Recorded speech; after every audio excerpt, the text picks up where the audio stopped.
Molt bon dia, molt bona tarda o molt bona nit.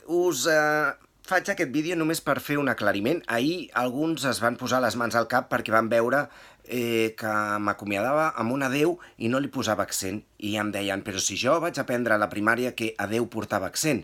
Doncs bé, us he de dir que hi ha un seguit de paraules que en els darrers anys, de fet des de fa 3 anys, del 2016, doncs han perdut el seu accent.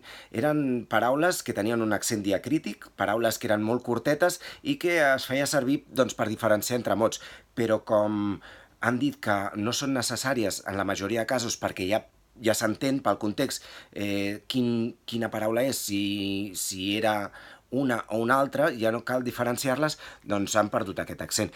I algunes que criden l'atenció, i segurament les vau aprendre amb accent, doncs són la paraula soc. Jo soc l'Ismael, doncs aquest soc ja no porta accent. I em direu, què dius? Si sempre l'he portat, si l'he posat, doncs no el porta. I mira, això que t'estalvies.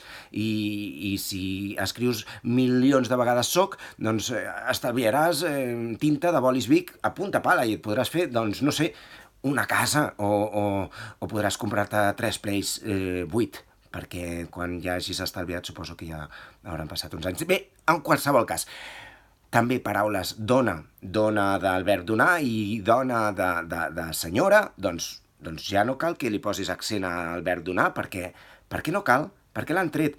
I alguna que potser us cridi l'atenció?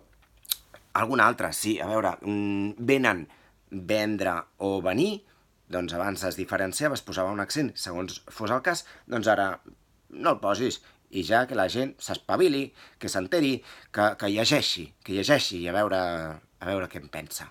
Apa, que adeu no porta accent, adeu, sense accent.